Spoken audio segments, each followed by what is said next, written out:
పుష్పాంజలి కార్యక్రమానికి ప్రేమతో మేము ఆహ్వానిస్తున్నాం. ఈ నెల 1-2 తారీఖుల కోసం ప్రార్థన చేయండి. యూత్ రిట్రీట్, చిల్డ్రన్ రిట్రీట్ ఉంది, ప్రేయర్లో జ్ఞాపకం చేసుకోండి. నవంబర్ కోసం కూడా ప్రేయర్ చేయండి. 12 తారీఖు రాత్రి నుంచి కూడికలు ఆరంభమవుతాయి. 12, 13, 14 3 రాత్రులు సహవాసంలో కూడికలుంటాయి. ఆ మీదట 13, 14, 15 బ్రదర్స్ ప్రేయర్ మీటింగ్ ఉంటుంది, సేవకుల సదస్సు. 15 మధ్యాహ్నం చర్చ్ డెడికేషన్ డే. మీ ప్రార్థనలో జ్ఞాపకం చేసుకోండి. దేవుని సన్నిధి ఉండాలని, జీవం గల వర్తమానం ఆయన ఇవ్వాలని ప్రేయర్ చేయండి. నవంబర్లో మా ఆలోచన ప్రకారం దీనబంధు గారి జీవితం, వ్యక్తిత్వ ధ్యానాలు, వృద్ధాప్యం, ఆత్మీయ పాఠాలు, ఈ పుస్తకాలుతో పాటుగా పునరుద్ధాన ప్రత్యక్షతలో 2వ భాగం కూడా రావాలని ఆలోచిస్తున్నాం. బహుశా ఇన్ని పుస్తకాలు ఒకేసారి ప్రింట్ అవ్వడం అనేది ఇదే మొదటిసారి కాబోలు. అవును, మొదటిసారి. దయచేసి ప్రేయర్ చేయండి, మర్చిపోకండి. ఆ పుస్తకాల యొక్క కవర్ పేజీ, ప్రింటింగు అవన్నీ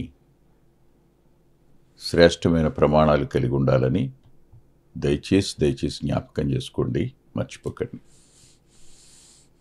వాంగ్మయం అనేది అత్యవసరమైన పని. ఆ వాంగ్మయ పరిచర్యను ప్రభు ఇచ్చినందుకు నేను ఆయనకి సర్వదా రుణస్తుని.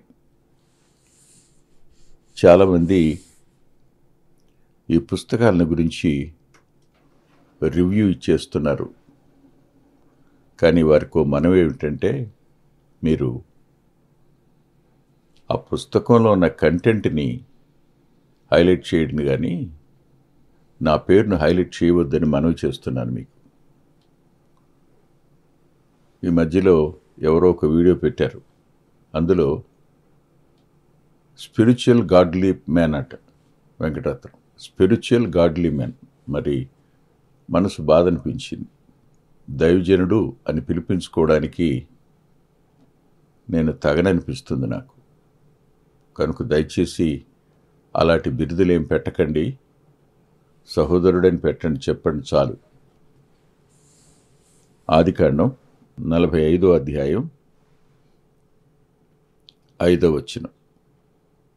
అయినను నేనిక్కడికి వచ్చినట్లు మీరు నన్ను అమ్మివేసినందుకు దుఃఖపడకుడి, అది మీకు సంతాపము పుట్టనీయుకుడి.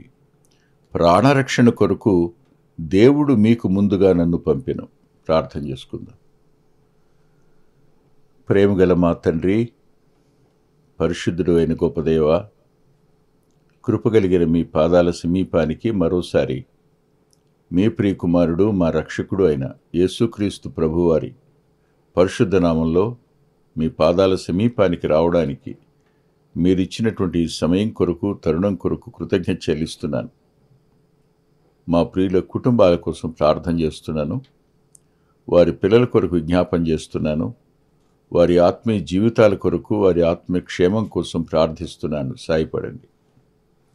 ప్రత్యేకంగా ఈ దినం యోసేపు గారికి ఉన్న అవగాహనను మేము అర్థం చేసుకోవడానికి, ఆ అవగాహనలోనికి మేము కూడా రాగలగడానికి సాయం చేయమని, వింటున్న మా ప్రియులను, మాట్లాడుతున్న నన్ను మీ చేతులకి అప్పగించుకుంటూ, మీ సన్నిధి మాకిమ్మని, మీ ఆత్మచేత నింపి మా సమయాన్ని దీవెనగా మార్చండని యేసుక్రీస్తు ప్రభు వారి పేరిట ప్రార్థిస్తున్నాం తండ్రి. ఆమేన్. ఈ 45వ అధ్యాయంలో గత వారం ఆశ్చర్యంగా రక్షించడానికనే పదం దగ్గరికి వచ్చి మనం కొన్ని మాటలు చెప్పుకున్నాం. అది 6వ వచనం. కానీ 5వ వచనం దగ్గర నుండి యోసేపు తనను అమ్మివేసినవారు, తన కష్టాలకు కారణమైనవారు, తన ఒంటరితనానికి కారణమైనవారు, తన దుఃఖానికి హేతువైన వారిని ఓదార్చటం, వారిని ధైర్యపరచడం, అది నిజంగా ఆత్మీయమైన ఔన్నత్యంగా అనిపిస్తుంది. ఎవరో మనకు కీడు చేశారని, ఎవరో మనల్ని బాధ పెట్టారని, ఎవరో మనల్ని అమ్మివేశారని, మన మీద బురద చల్లారని, ఆ పరిస్థితులన్నిటి గుండా వెళుతున్నప్పుడు బాధ యోసేపుకు కలిగింది, మీకు కలుగుతుంది, నాకు కలుగుతుంది. మనమందరం ఆ బాధ గుండా, ఆ అనుభవాల గుండా ప్రయాణం చేస్తాం. కానీ ఒకానొక దినాన్న ఆ అనుభవాలన్నింటి గుండా వెళ్ళాక మనం దేవుడు మనల్ని ఏ స్థాయికి తెచ్చాడో, ఆత్మ సంబంధమైన స్థాయికి తెచ్చాడో చూస్తే, వెనక తిరిగి చూసినప్పుడు వారందరూ చేసిన గాయాలు కానీ, అవమానం కానీ, నష్టం కానీ, అవన్నీ మేలు కోసమే జరిగినాయి అనే ఒకానొక అవగాహన దగ్గరికి వచ్చినప్పుడు వారి మీద కష్టం ఉండదు. ఇంకో మాట కూడా చెప్తాను. ఒక అన్నగారు నాతో ఇలా అన్నారు. ఆయన ఇప్పుడు లేరు, ప్రభు దగ్గర ఉన్నారు. నాయనా, వాళ్ళందరూ నిన్ను బాధ పెట్టారని, దూరం అయ్యారని బాధపడుతున్నావా? ఎప్పుడు బాధపడకు. అది దేవుడు అనుమతించింది, దేవుడు సంకల్పించింది కూడా అనుకోవాలి. వారే గనక నీతో ఉంటే నువ్వు ఇంత పని చేసేవాడివి కావు అన్నాడు ఆయన. వెనుతిరి చూసినప్పుడు వాస్తవమే. రాయొద్దన్నప్పుడు మానేసిన సందర్భాలు నాకున్నాయి. కానీ ఆ మీదట నాకు మ్యాంటర్స్గా ఉండడానికి నాకంటే పెద్దవారిని దేవుడిచ్చాడు. ఒకవేళ ఏదైనా లోపం కనపడితే చెప్పే చిన్నవారిని ఇచ్చాడు. నేను నాయకునిగా ఉండడం కంటే ఒక దాసునిగా ఉండడానికి, నాయకత్వాన్ని అంగీకరించడానికి నాకు ప్రభు మనసిచ్చాడు. ఇవన్నీ చూస్తూ వచ్చినప్పుడు ప్రభు చేసిన కార్యాలు నిజంగా ఆశ్చర్యాలు. అవి ప్రస్తుతానికి దుఃఖంలో ఉన్న వారికి అర్థం కాకపోవచ్చు. ఇప్పుడు మనం వెళుతున్న పరిస్థితుల వల్ల మనుషుల మీద మనం ఆయాసం పెంచుకోవచ్చు. కానీ ఎందుకు దేవుడు అనుమతించాడు అని ఆలోచిస్తే, వారిని సిద్ధపరుస్తున్నాడు, నిన్ను సిద్ధపరుస్తున్నాడు. వారు ఎందుకు సిద్ధపరుస్తున్నాడో వారు అర్థం చేసుకోవాలి. నిన్నెందుకు సిద్ధపరుస్తున్నాడో మాత్రం నువ్వు ఖచ్చితంగా గ్రహించి తీరాలి. మీరు నన్ను అమ్మివేసినందుకు దుఃఖపడొద్దు అన్నాడు. ఎటువంటి వాడిని అమ్మేశాం, ఎటువంటి వాడిని పోగొట్టుకున్నాం, ఎలాంటి మంచివాడిని పోగొట్టుకున్నాం. ఇది మీ అంతరంగాలకు దుఃఖం కలగనివ్వకండి. ఒక మాట, అది మీకు సంతాపాన్ని కూడా పుట్టనివ్వకండి. అయ్యో అని మీరు సంతాపం చెందొద్దు అంటూ ఆయన అంటారు, దేవుడు మీకు ముందుగా నన్ను పంపాను. దేవుడే మీకు ముందుగా నన్ను పంపాడు. దీని వెనక ఉన్నది దేవుని హస్తం. దాన్ని నేను స్పష్టంగా చూస్తున్నాను ఈరోజు అని యోసేపు గారు అనగలిగారు. కానీ మనం అనలేం. ఒక వ్యక్తిని మన నుండి దూరం చేయటం వెనక దేవుడు ఏదో ఒక ప్రణాళిక కలిగి ఉంటాడు. వారు గ్రహిస్తారో గ్రహించకపోరో అది వేరే సంగతి. కానీ గ్రహించిన వారు మాత్రం చరిత్రలో ఉన్నతంగా మిగిలిపోతారు. అలా మిగిలిపోయిన అత్యున్నతమైన వ్యక్తిత్వం యోసేపు గారు. ఆయన దేవుడే నన్ను పంపెను అని 8వ వచనంలో మరో మాట అన్నాడు. దేవుడే గాని మీరు నన్ను ఎక్కడికి పంపలేదు. దేవుడే నన్ను పంపాడు అని ఊరుకోలా. దేవుడే గాని మీరు నన్ను ఇక్కడికి పంపలా. అవును, వీళ్ళే పంపారా ప్రధానమంత్రి అవుతాడని? వీళ్ళే పంపారా రాజు కలికి అర్థం చెప్తాడని, వీళ్లే పంపారా పానదాయకుల అధిపతిని బలపరుస్తాడని, వీళ్లే పంపారా పొతిఫర్ ఇంటిని ఐశ్వర్యవంతం చేస్తాడని. వీళ్ళెవరికి తెలియదు కదా. బాధ పెట్టడం తప్ప వారికి మరో సంగతి తెలీదు. అవమానించడం తప్ప మరింకేం వారు ఎరగరు. దూరం చేయడం తప్ప వారు ఇంకేం చేయలేరు. ఇవన్నీ చేయటం వెనక వారికి వచ్చిన 30 వెండి నాణేలెంత? అవి పంచుకునే దగ్గరైనా మొత్తం ఎంతమంది పంచుకోవాలి? ఆలోచించండి. పంచి ఉంటారంటారా? ఏమో, ఏం చేశారో కూడా లేఖనం రాయలే. ప్రభు నమ్ముకున్న ధనం గురించి మాత్రం రాశారు. పరదేశుల్ని పాతిపెట్టడానికి కుమ్మరు అని పొలం కొన్నట్టు.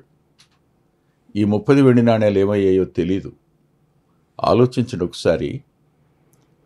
వాళ్ళు దేవుడే గాని మీరు కాదు అని యోసేపు అన్నప్పుడు వారి అంతరంగాలు ఏమైపోయి ఉంటాయి చెప్పండి.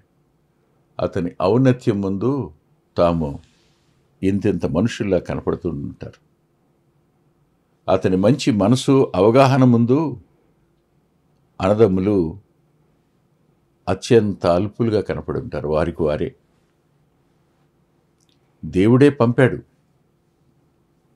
నేను మీతో చేతులు జోడించి చెప్పే మాట ఏమిటంటే, నీ జీవితంలోనికి వచ్చిన ప్రతి కష్టం, వచ్చిన ప్రతి అవమానం, వచ్చిన ప్రతి నింద, వచ్చిన ప్రతి ఎడబాటు వెనక దేవుడున్నాడు. అపవాదియే పగ కలుగు చేసి, భేదం కలుగు చేసి, ఈర్ష్య పుట్టించి ఇవన్నీ జరిగించవచ్చు. కానీ దేవుడు ఉన్నాడు, నీతో ఉన్నాడు, నీ వెనకే ఉన్నాడు. నిన్ను నడిపిస్తున్నవాడు ఆయన, నీ చేయి పట్టుకుని నడిపిస్తున్నవాడు ఆయన, నీ ముందున్నవాడు కూడా ఆయనే. ఈ అవగాహనలోనికి యోసేపు గారు వచ్చాడు. వచ్చి అన్నలతో అంటున్న మాట, తన సహోదరులతో అంటున్న మాట ఏమిటంటే, మిమ్మను శేషముగా ఉంచుటకు అంటాడు. అది 6వ వచనం, శేషంగా ఉంచడానికి అనే పదం.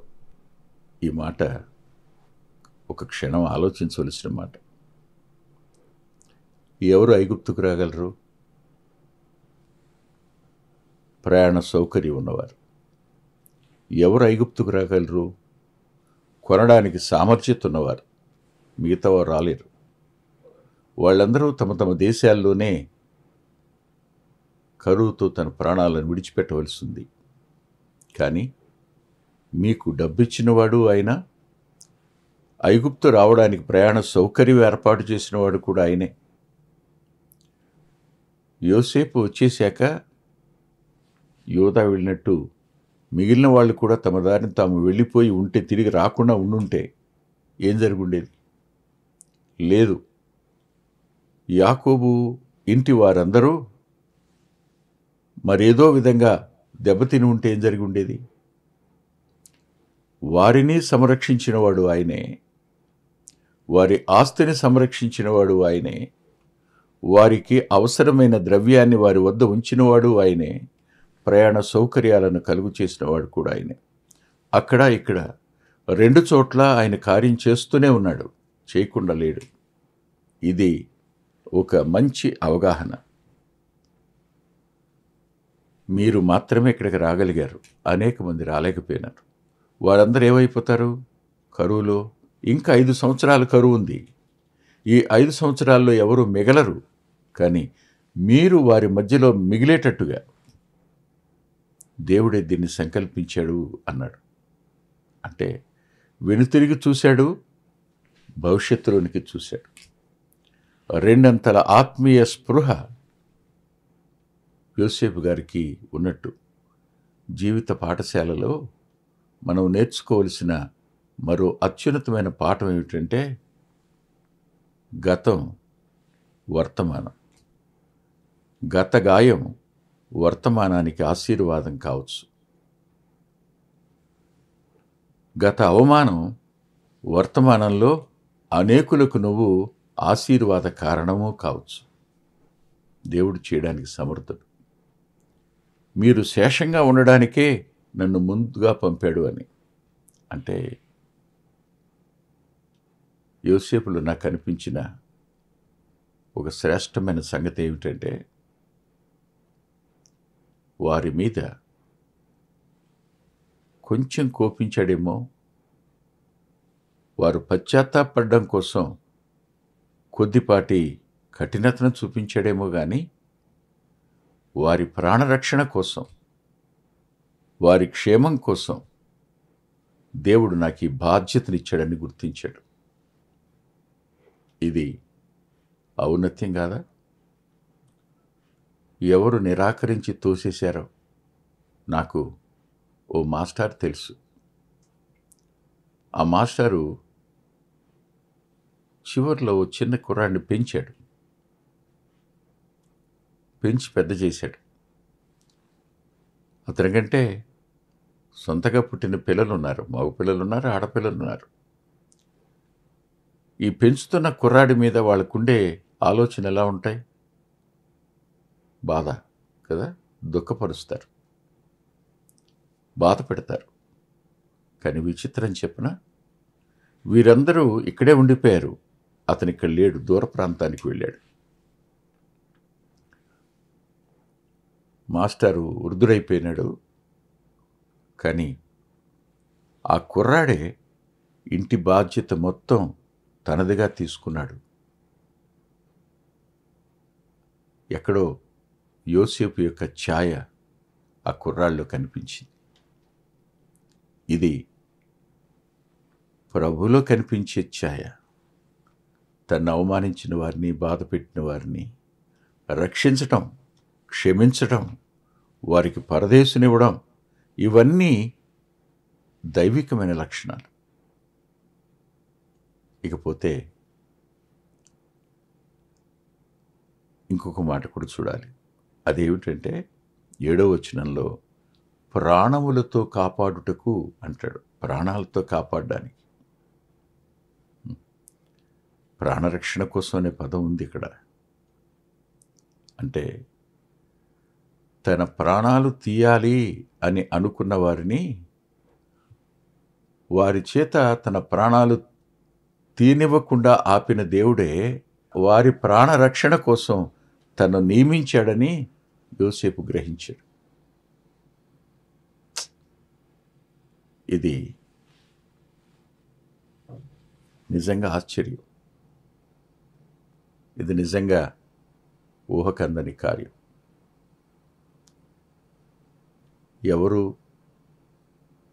చంపాలని ఆలోచించారో వారి చేతుల్లో చంపబడనివ్వకుండా కాపాడిన దేవుడు వారు చావకుండా వారి ప్రాణాలను రక్షించడానికి తనను దేవుడు సాధనంగా వాడుకుంటాడు అని, వాడుకోవడం కొరకే ఇక్కడికి తెచ్చాడు అని. అందుకు మరో మాట అన్నాడు. ఏమన్నాడంటే 8వ వచనంలో, ఫరోకు తండ్రిగాను అతని ఇంటి వారందరికీ ప్రభువుగాను ఐగుప్తు దేశమంతటి మీద ఏలికగాను 3 మాటలు పలికాడు ఆయన. ఫరోకు తండ్రిగా, అతని ఇంటి వారికి ప్రభువుగా, ఐగుప్తు దేశానికి ఏలికగా, పరిపాలకునిగా. ఈ 3 అంతలు నాకివ్వడానికి వెనక ఉన్న కారణం ఏమిటి అంటే, ప్రపంచం యొక్క ఆకలి తీర్చటం మాత్రమే కాదు, మీ అందరి ప్రాణాలను రక్షించడానికి. అపోస్తుల కార్యాల గ్రంథంలో మీరు ఎవరిని నిరాకరించారో ఆయన్ని ప్రభువుగా నియమించెను అంటాడు అపోస్తులుడు. అందుకే యేసుక్రీస్తు అందరికీ ప్రభువు అనే మాట. ఆయన నిరాకరించబడినవాడు, ఆయన అవమానించబడినవాడు, ఆయన అమ్మివేయబడినవాడు, ఆయన హింసింపబడినవాడు, ఆయన మరణానికి అప్పగించబడినవాడు. కానీ అన్నిటినీ గెలిచి తిరిగి లేచి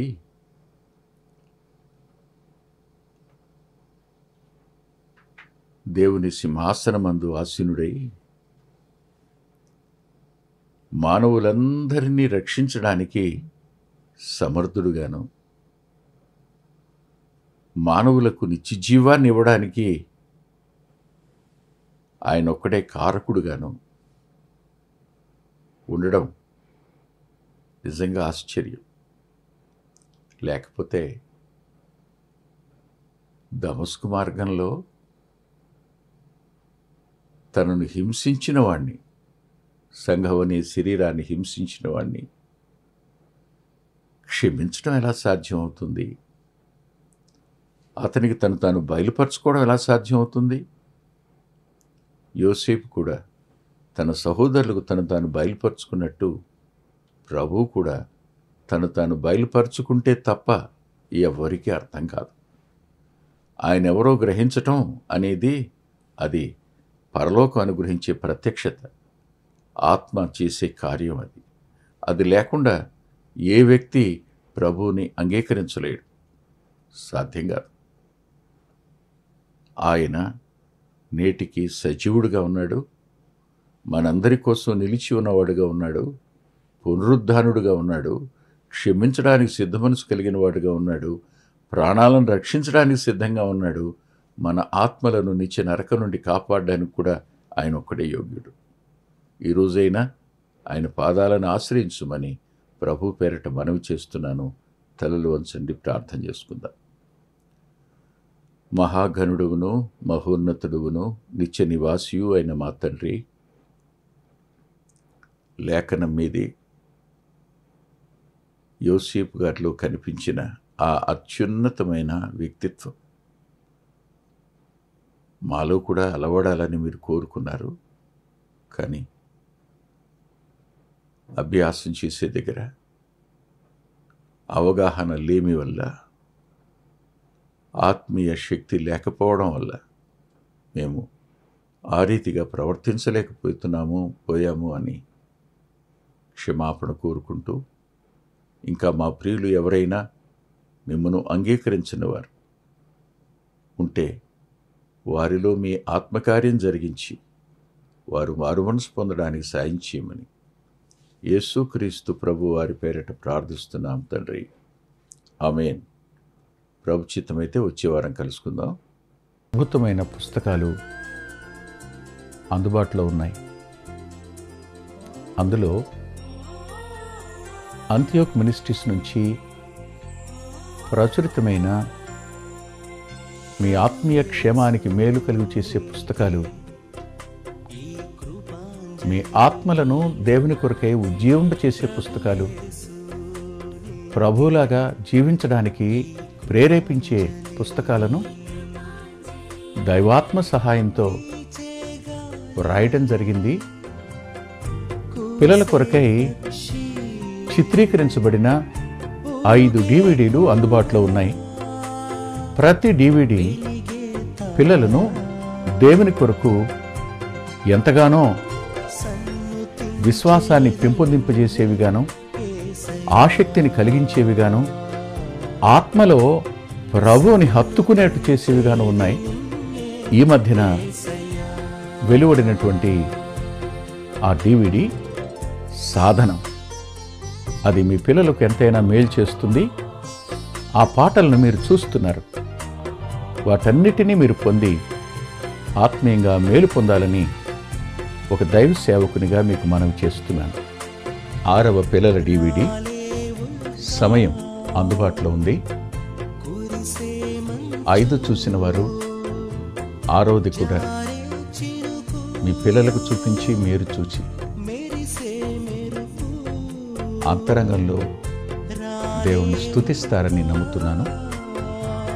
తప్పకుండా ఈ DVDలు తీసుకోండి.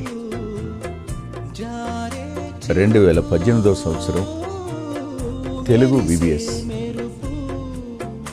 DVD దాహం, పిల్లల ఆత్మీయ క్షేమం కోసం 10 పాటలతో దృశ్యరూపకంగా దీన్ని తయారు చేయడం జరిగింది. తప్పనిసరిగా ఈ DVD తీసుకోండి. పిల్లలకు వీటిని పరిచయం చేయండి. ఈ పాటలు మీ పిల్లలకు నేర్పండి. మీ సండే స్కూల్లో ఈ పాటలు నేర్పడం మర్చిపోకండి. నూతనంగా వచ్చిన పిల్లల DVD ఐక్యత అనే టైటిల్ పెడదామనుకున్నాం, కానీ కలిసి ఉందాం అనేటువంటి టైటిల్ని పెట్టడం జరిగింది. కలిసి ఉందాం, అది పిల్లలకు ఎంతో ప్రయోజనకరమైన DVD. దానిని మీరు పొంది మీ పిల్లల ఆత్మీయ క్షేమాన్ని ఖచ్చితంగా చూస్తారని నేను నమ్ముతున్నాను. ఆ DVDని మీరు సంప్రదించి పొందవచ్చు. సాధు సాల్మన్ గారి జీవితం. ఆయన గోదావరి నది దగ్గర ఒక ఆశ్రమాన్ని స్థాపించి అనేక మందిని ప్రభువులోకి నడిపినవారు, అనేక మంది జీవితాలను ఆయన ప్రోత్సహించినవారు. ఎంతో ప్రోత్సాహకరమైన ఈ జీవితాన్ని చదివి మీరు తప్పకుండా ఆత్మీయమైన మేలు పొందుతారు. ఎంతో దిద్దుబాటు ఈ పుస్తకం మూలకంగా జరుగుతుంది. తప్పకుండా చదవండి. గత 30 సంవత్సరాలుగా, ఇది 31వ సంవత్సరం, క్రీస్తు సువార్త పత్రిక అనేక మంది ఆత్మీయ ఆకలిని తీరుస్తున్నటువంటి మాసపత్రిక.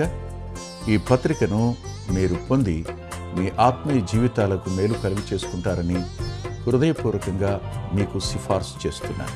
గత 2 సంవత్సరాలుగా పిల్లల ఆత్మీయ క్షేమం కోసం సచిత్ర ద్విమాస పత్రిక నెలవంక వెలువడుతోంది.